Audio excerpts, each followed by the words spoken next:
హరే కృష్ణ, జయ జగన్నాథ్. అందరికీ స్వాగతం, సుస్వాగతం, అలాగే పాదాభివందనాలు. ఈరోజు మనం మహామంత్ర విశిష్టత గురించి చర్చించుకుంటాం. ఎందుకంటే ఎన్నో నామాలు ఉంది భగవంతుడికి. అన్ని నామాల్లో మన శ్రేష్టమైనది అనే ఒక సారాన్ని మనకి ఇవ్వడం జరిగింది. కాబట్టి ఆ సారం గురించి మనం తెలుసుకుంటే, ఒక పని ఎందుకు చేస్తున్నామో, ఎలా చేయాలి, చేసిన మనకేం ఫలితం తెలిస్తే మనం ప్రతి ఒక్కరు చేయడానికి కూడా దాని పట్ల మనం ఆసక్తి చూపిస్తాం. లాభం లేకుండా ఏ పని చేయలేదు. కాబట్టి ఇప్పుడు మనం ఈ యొక్క హరినామం అందులోనూ ఈ హరే కృష్ణ మహంతుల యొక్క విలువ గురించి మనం ఈరోజు తెలుసుకుంటాం. ఇది షౌడకేశాం కలి కల్మష నాశనం నాతరో పరతరోపాయ సర్వవేదేశి దుష్యతి అని కలి సంతరణ ఉపనిషత్తు అనే ఒక ఉపనిషత్తులు చెప్పబడింది అన్నమాట. అంటే కలియుగంలో ఏమి చేస్తే మనం ఉద్ధరింపబడతాము అని చెప్తుందన్నమాట. ఏం చేస్తే ఉద్ధరింపబడతాము? ఇక్కడ భగవంతుడు చెప్తున్నాడు, నేను నామరూపంలో ఉంటాను. కలికాలి నామరూపే కృష్ణ అవతార్. కాబట్టి నామం కృష్ణుడే, కానీ ఆ నామంలో ఇంకా బెస్ట్గా, ఇంకా దగ్గరగా, ఇంకా ఎక్కువ లాభం వచ్చేది, అలాగే ఎక్కువ రూల్స్ అండ్ రెగ్యులేషన్ తక్కువ ఉండేలాగా ప్రతి ఒక్క నామం చేయాలంటే గాయత్రి మంత్రం ఉంది. అది కూడా మనకు బయలు చేస్తుంది, కానీ దానికి ఒక పద్ధతి ఉందన్నమాట.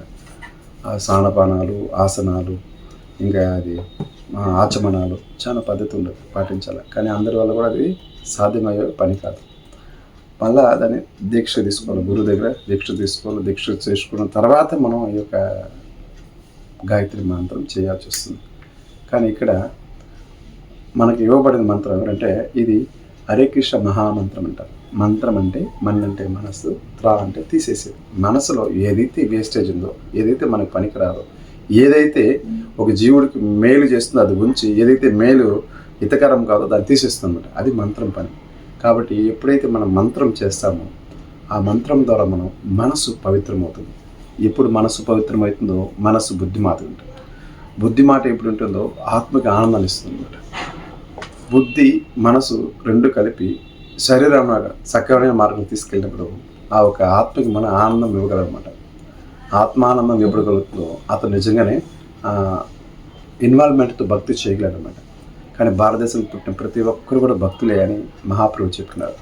కానీ వాళ్ళు పుట్టిన పెరిగిన వాతావరణం బట్టి వాళ్ళు కొద్దిగా మార్పు అనేది ఉంటుంది. ఆ భక్తులుగాను, లేదు భక్తులే ఈ యొక్క భక్తి లేని ఒక వ్యక్తిగాను, నాస్తికుడిగాను ఉండిపోతారన్నమాట. కానీ ఈ యొక్క హరే కృష్ణ మంత్రం ద్వారా మనం ఏం నేర్చుకోవాలి, మనం చెప్పడం ద్వారా మనకేం లాభం వస్తుంది అని చెప్పడానికి ఈ యొక్క కలిసింద్రం పరిస్థితిలో ఇది షౌడకశక నామ్ ఈ యొక్క 16 పదాలతో కూడిన ఈ మహామంత్రము. ఇది మంత్రం కాదు, మహామంత్రము. ఇది షౌడశక నామ్. కల్మషాలు, కలియుగంలో కల్మిషాలు ఉంటుందన్నమాట. ఏం కల్మిషాలు ఉంటుంది కలియుగం అంటే? మొట్టమొదటిది, మనం భగవంతుడి దగ్గర సరెండర్ అవ్వని విషయాన్ని మర్చిపోతాం. పెద్ద మైనస్.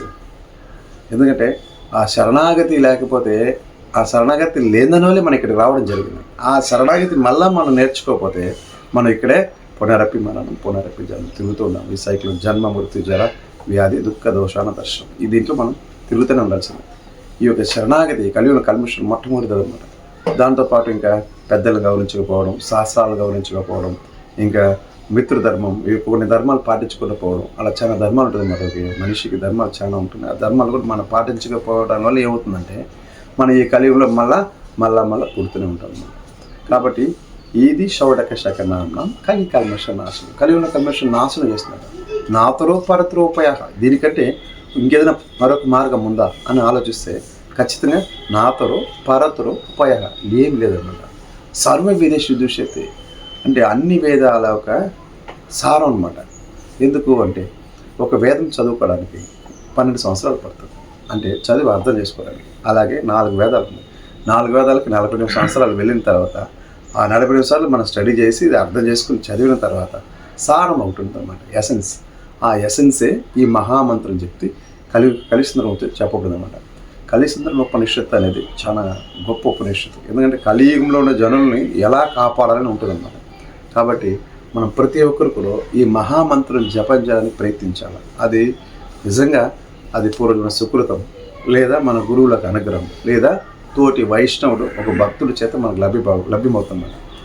కాబట్టి మహాప్రభు చెప్పిన ఈ యొక్క మంత్రం, ఇచ్చిన మహామంత్రాన్ని ప్రపంచవ్యాప్తంగా విస్తృతంగా భక్తి వేదాంత స్వామి శ్రీల ప్రభుపాదుల వారు అమెరికాలో ఉండే, రష్యాలో ఉండే, ఈ యొక్క ఫారిన్ కంట్రీ ఉండే జనాలను కూడా మార్చగలిగినారు. కానీ మన భారతదేశంలో మనకు అన్నీ తెలిసిన అహం మనకు ఉంటుంది అన్నమాట.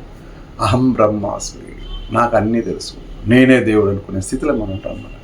ఇది కేవలము జ్ఞానం లేని ఒక ప్రక్రియ అనమాట. జ్ఞానం ఉండేవాడు కానీ ఎప్పుడు కానీ నేను అనే పదం వాడేవాడు. కాబట్టి మనలో ఉండే నేను అనే పదం, నేను గొప్పవాడు అనే పదం తీసేస్తే ఆ శరణాగతి ఎప్పుడు వస్తుందో అప్పుడే మహామంత్ర జపం చేయగలరు.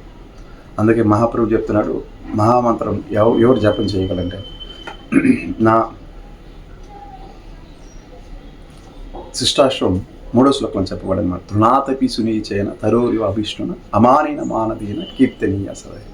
హరిని కీర్తించే అర్హత పొందాలంటే ఫస్ట్ ఆఫ్ ఆల్ మనం తృణం అంటే గడ్డి పరక కంటే వినయంగా ఉండడానికి నేర్చుకోవాలన్నమాట. కనుక అటువంటి వృక్షలాంటి ఓర్పు కలిగి ఉండాలి. అటువంటివన్నీ మనకు ఉన్నప్పుడు మాత్రమే హరినామం మనం కీర్తించగలం. కాబట్టి ప్రతి ఒక్కరు కూడా మనం గుర్తించాల్సింది ఏమంటే ఈ యొక్క మహామంత్ర జపం చేయడానికి ప్రయత్నించాలి. హరే కృష్ణ హరే కృష్ణ కృష్ణ కృష్ణ హరే హరే, హరే రామ రామ రామ హరే హరే.